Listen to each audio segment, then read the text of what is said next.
Hello नमस्कार शिवा सबैजनालाई आज 2022 साल 7/22 गते श्रमबार हाम्रो कन्टिन्यू नै भइरहेछ। सबैजना जोडिनु र प्लिज। यहाँ हाम्रो टी सर्ट बार्ने कार्यक्रम भइरहेछ र आजको हाम्रो भेला चाहिँ के अरे केपिलास गढी 2 खाताम्छा चोखाने र रूपाकोटमा जोगटी नगरपालिका 10 पाथेका भाङ्गु र यो हाम्रो के अरे कन्टिन्यू भइरहेछ उता वडासम्म, भाङ्गुदेखि वडासम्म भनौँ।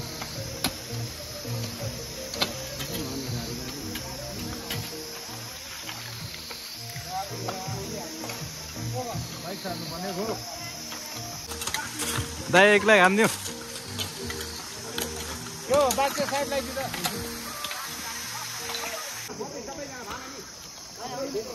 अब चाहिँ हाम्रो के अरे खाजा चिसोहरू खाने कार्यक्रम भइरहेछ हुनेछ भनौँ न हैन।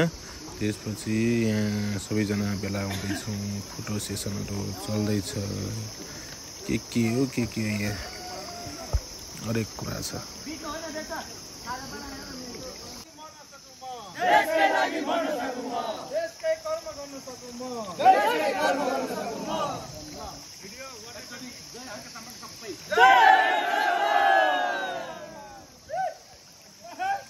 यति नमनका बन्दी नमा जुगला बन्दी नमा जुगला सजाउँछु श्रमले परिवेश सजाउँछु श्रमले परिवेश बनाउँछु म आफ्नो देश बनाउँछु म आफ्नो देश। जय श्री रामदास जय श्री रामदास।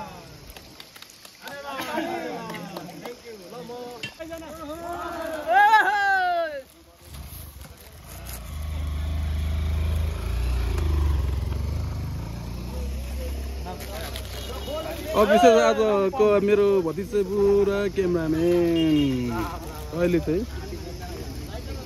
अहिलेसम्म गत 2 महिना अगाडिदेखि निरन्तर फ्राइडेको दिन श्रमदान गरिरहेछौँ र साँच्चै नै हामीले श्रमदान गर्दाखेरि हाम्रो गाउँ चाहिँ केही परिवर्तन भएको छ। हामीले हिँड्ने गोरेटो बाटोहरू, हाम्रो रोडहरू निकै राम्रो बन्दै गएको छ र एक आर्थिक वर्षमा आउने बजेटहरू भनेको विकासे बजेटहरू भनेको लगभग एउटा वडामा त्यही 15-20 लाख रुपियाँ आउँछ। 15-20 लाख रुपियाँले एउटा कच्ची घर पनि बन्दैन। त्यसले के रोड बनाउने, के चाहिँ समाजमा के चाहिँ विकास गर्ने देखाउने भन्ने नै मेन कुरो रहन्छ। तर हामी एक थोकी सोकी 100 थोकी नदी भने चाहिँ एकजनादेखि लिएर 2जनादेखि लिएर 10जनादेखि लिएर 100जना श्रमदाता भइयो भने कम्तीमा 4 घन्टा जेसिबीले स्काभेटरले खनेको बाटोहरू जति हामी आफै पनि खन्नु सक्दो रहेछौँ 100जना भइयो भने। त्यो मैले चाहिँ पाएँ। आफ्नो टाइम वेस्ट गरिरहेका हुन्छ, त्यसलाई हामी प्रोपर युज गरेको छैन। त्यही भएकोले हामी नेपालीहरू कैयौँ गरिब भइरहेका छौँ। त्यसैले पनि हामी परनिर्भर होइन, आत्मनिर्भर बन्नुपर्छ र हाम्रो बाटो घाटोहरू जस्तो हामी जहिले पनि सरकारको मुख ताकिरहेका छौँ, त्यो हाम्रो एकदमै गलत छ। हामी नेपालीहरूको के बानीको विकास भयो भने मेरो घरको भित्तामा एउटा ढिस्कन झऱ्यो भने सरकारले कहिले बजेट हालिदिन्छ र फालौँला, त्यो खालको हाम्रो मानसिकता अझै पनि रहिबसेको छ। तर त्यो बिल्कुल गलत छ।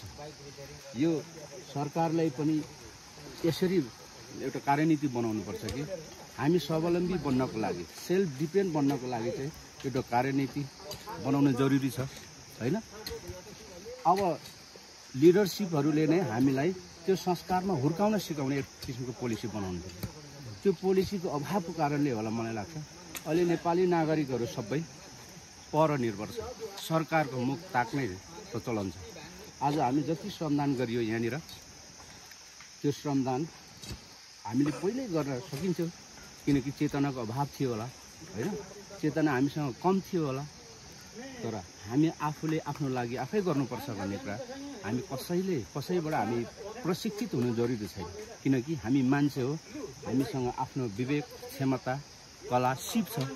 त्यो भएकोले त्यो सिपलाई हामी प्रयोग गर्नुपर्छ। हामी मान्छे सामाजिक प्राणी भएको कारणले गर्दा मैले आज के देखिरहेको छु भने यो भूगोलको हिसाबले पनि, यो भौगोलिक हिसाबले पनि, यो भेगीय हिसाबले पनि यहाँको सम्बन्धित मान्छेले मात्रै यहाँ श्रमदान गर्नुपर्छ भन्ने होइन, समग्र हामी देशको लागि श्रमदान गर्ने।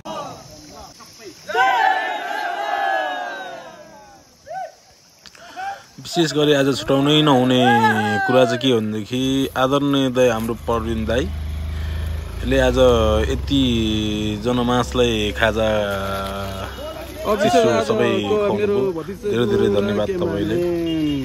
आगामी दिनहरूमा सबैजना जोडिनु होला प्लिज। धन्यवाद।